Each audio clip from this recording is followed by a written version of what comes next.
नमस्कार दोस्तों, कैसे हैं आप सभी लोग। मैं रितेश कुमार सिंह आप सभी लोग का बहुत बहुत स्वागत करता हूं आपके अपने प्रिय प्लेटफॉर्म एड्यूटेरिया में। तो बिल्कुल एड्यूटेरिया टीम की तरफ से मैं आप सभी लोगों का बहुत बहुत स्वागत करता हूं। दोस्तों, अभी एक मूवी आई थी छावा।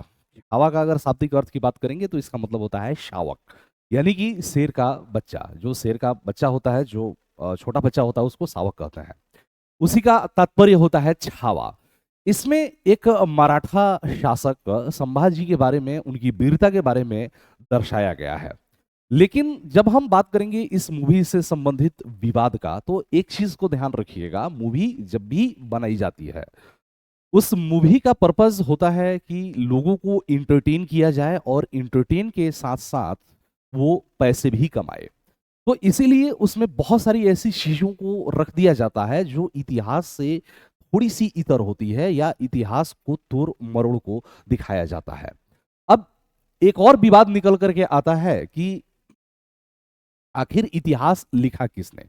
वो बात ठीक है कि इतिहास को तोड़ा मरोड़ा गया है, लेकिन इतिहास को लिखने वाले ने भी तो इतिहास को तोड़ मरोड़ कर ही लिखा है। लेकिन अगर इन सभी विवादों से थोड़ा सा इतर हट करके अगर हम देखें, एज ए स्टूडेंट्स और एज ए टीचर, तो अब हमें इन सच्चाई को जानना होगा कि आखिर इतिहास में संभाजी का स्थान कहां पे है, या इतिहास संभाजी को किस तरीके से देखता है। तो छावा मूवी में चाहे जो कुछ भी दिखाया गया हो, चाहे जो भी विवाद रहे हों इतिहास को लेकर के, और जो छावा मूवी में दिखाया गया है उसको लेकर के, लेकिन एज ए स्टूडेंट्स और टीचर, शिक्षक, हमें इतिहास के पन्नों पे नजर डालना ही होगा कि आखिर इतिहास में संभाजी का क्या स्थान है। तो चलिए इसी से संबंधित आज इतिहास के पन्नों में हम देखते हैं कि संभाजी की क्या विशेषताएं हैं और वो कैसे शासक रहे हैं। संभाजी की बात करेंगे तो मराठा छत्रपति थे, यानी कि शिवाजी के बाद इनका शासन पीरियड शुरू होता है। शिवाजी की बात करेंगे तो शिवाजी की 1680 ईस्वी में मृत्यु हो जाती है। इसके बाद शिवाजी के बाद 1680 से लेकर के 1689 ईस्वी तक का जो शासन पीरियड है वो है संभाजी महाराज का। ठीक है, अब यहाँ पे देखते हैं संभाजी महाराज के बारे में। तो इनके पिताजी जो थे, उनके पिता का नाम शिवाजी था। शिवाजी की दो पत्नी थी, और उन दो पत्नी से दो लड़के थे, राजाराम और संभाजी महाराज। जब शिवाजी की मृत्यु हुई उस समय जो संभाजी महाराज थे, शंभूजी जो थे, वो पन्हाला के किले में कैद थे। बाद में उनको मुक्त कर दिया गया, और फिर उन्होंने राजाराम को हटा करके 1680 ईस्वी में सत्ता हासिल की थी, यानी कि सिंहासन रूढ़ हुए थे 1680 में। तो पिता शिवाजी थे, शिवाजी के दो लड़के राजाराम और संभाजी। इनकी संभाजी की माता का नाम सईबाई था। क्या था? सईबाई था। जबकि पत्नी का नाम येसुबाई। आप लोगों ने मूवी में भी देखा होगा रश्मि मंदाना को। तो येसुबाई, और पुत्र जो थे साहू थे, जो कि आगे बाद में 1707 से लेकर के 49 ईस्वी तक शासन किया इन्होंने। और ये इन्हीं साहू के समय में, यही साहू थे जिनके समय में आप देखेंगे कि मराठा पेशवा जो है वो शक्तिशाली बन करके निकल करके आते हैं और पेशवा की सत्ता कायम हो जाती है। फिर अगर संभाजी महाराज की बात करेंगे तो संभाजी महाराज का जन्म कब हुआ था? तो 1657 में, यानी कि इनका जन्म 1657 ईस्वी में हुआ था।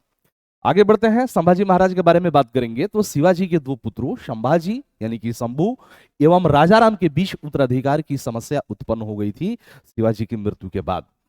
संभाजी इस समय पन्हाला के किले में कैद थे, जिन्हें बाद में रिलीज कर दिया गया था, जिन्हें बाद में छोड़ दिया गया था।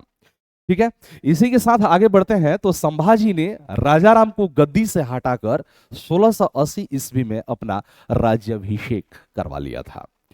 फिर इन्होंने रायगढ़ को अपनी राजधानी बनवाई थी, यानी कि संभाजी महाराज के बारे में हम लोग बात कर रहे हैं।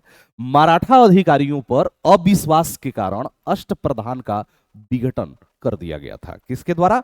तो संभाजी महाराज के द्वारा। संभाजी ने क्या किया था कि अष्टप्रधान, जो कि शिवाजी ने अष्टप्रधान, जो एक तरीके से जो 8 मंत्री जो थे उनके बहुत ही महत्वपूर्ण मंत्री थे, जैसे कैबिनेट वर्तमान में होता है, ठीक उसी तरीके से अष्टप्रधान जो मराठा शासन में 8 महत्वपूर्ण मंत्री थे, उसको किसके द्वारा? तो संभाजी के द्वारा समाप्त कर दिया गया।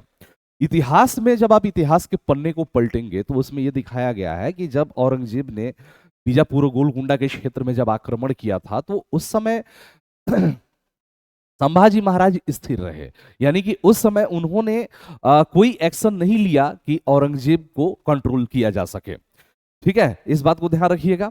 तो ऐसी स्थिति में जब हम इन चीजों को देखते हैं तो हमें क्या जानकारी मिलती है कि जब इतिहास को हम पलटते हैं तो वो कहता है कि संभाजी एक तरीके से अकर्मण्य शासक था, लेकिन ये पूरा सत्य भी नहीं है कि संभाजी अकर्मण्य शासक था। अगर अकर्मण्य शासक था, अगर योग्य शासक नहीं था, तो फिर उसने अकबर द्वितीय को समर्थन क्यों दिया था? यानी कि जो औरंगजेब का जो पुत्र था, जो उसका विद्रोही पुत्र था, उसको अपने राज्य में उन्होंने समर्थन दिया था पाली गांव में।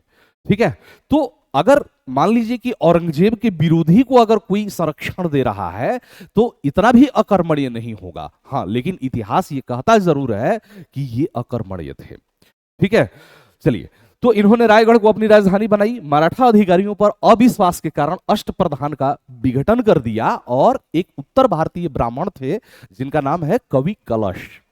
कवि कलश को इन्होंने क्या किया? उत्तर भारतीय ब्राह्मण कवि कलश पर भरोसा किया और प्रशासन का जो सर्वोच्च अधिकार जो था वो सौंप दिया। यानी कि जो अथॉरिटी थी, एडमिनिस्ट्रेटिव अथॉरिटी थी, वो किसको सौंप दिया? तो सर्वोच्च अधिकार कवि कलश को इन्होंने सौंप दिया।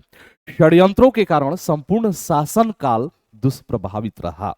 यानी कि जो संभाजी महाराज हैं, इनके समय में आप लोगों ने मूवी में भी देखा होगा, लगातार षड्यंत्र चल रहा था, और षड्यंत्रों के कारण संभाजी महाराज का जो संपूर्ण शासन था वो दुष्प्रभावित रहा।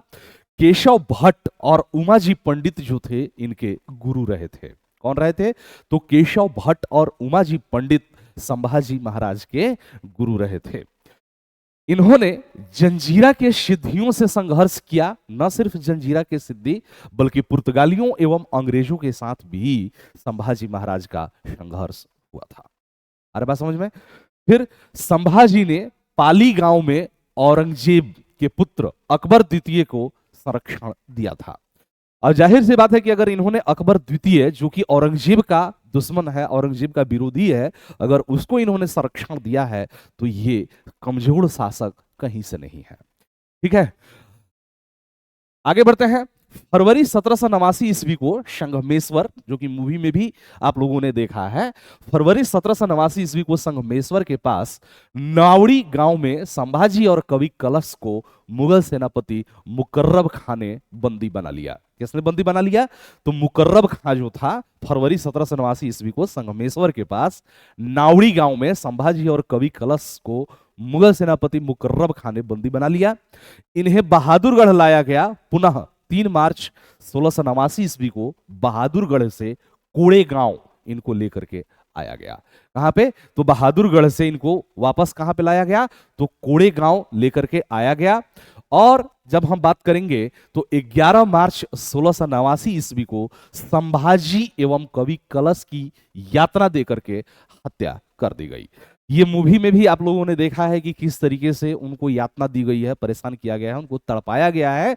और यही बोल रहा है कि 11 मार्च 1689 ईस्वी को संभाजी एवं कवि कलश की यातना देकर के हत्या कर दी गई, यानी कि दे वर किल्ड। संभाजी की हत्या के बाद पुनः राजाराम शासक यानी कि छत्रपति बना। राजाराम क्या बनता है? तो शासक यानी कि छत्रपति बना। कौन? तो राजाराम। इस तरीके से जब हम इतिहास को पलटते हैं तो इतिहास के पन्नों में हमें यह दिखाई देता है कि संभाजी महाराज क्या थे। वीर थे, निश्चित तौर पे वीरता इनके अंदर कूट कूट करके भरी थी, इस बात को ध्यान रखिएगा। लेकिन मैंने फिर से कहा कि जब मूवी को बनाया जाता है, जब किसी फिल्म को बनाया जाता है, तो उसका उद्देश्य क्या होता है? तो उसका उद्देश्य होता है कि वो पैसा कमाए ज्यादा से ज्यादा, लोगों को इंटरटेन करे। ठीक है, लेकिन एज ए विद्यार्थी, ठीक है, जब आप स्टूडेंट्स हैं और मैं एक शिक्षक हूं, तो मैंने कहा कि इतिहास के पन्ने को पलटना है। लेकिन अब कुछ लोग ये कह सकते हैं कि इतिहास लिखा किसने है, इतिहास को गलत लिखा गया है। मेरे भाई, इतिहास चाहे जितनी भी गलत लिखी गई है, जो भी चीजें लिखी गई है, अब मान लीजिए कि आप ऑफिसर बनते हैं किसी भी स्टेट में, अब वहां की सरकार चाहे जितनी भी बुरी हो, जो भी वो पॉलिसी लेकर के आए, आपके नजर में वो पॉलिसी चाहे जितनी भी गंदी रही हो, लेकिन आपको इंप्लीमेंट करना है, आपको इंप्लीमेंट करना ही करना है। तो इतिहास के पन्ने में जो चीज है, अगर आप एग्जाम में बैठते हैं तो उसी को ध्यान में रखना है, ये भावना में नहीं आ जाना है, भावावेश में नहीं आ जाना है कि मूवी में ये दिखाया गया है तो मूवी में यही सही है। क्योंकि एग्जाम में जब आप बैठते हैं, जब आपको पास करना होता है, ठीक है, तो फिर आपको उन्हीं सच को जानना है जो एनसीईआरटी कहती है या इतिहास के पन्नों में है, क्योंकि उसी को सही माना जाएगा। आ रहा बात समझ में? तो बिल्कुल इसी तरीके से छोटे छोटे वीडियोस को लेकर के हम लोग आते रहेंगे और मिलते रहेंगे। तब तक के लिए जय हिंद, जय भारत।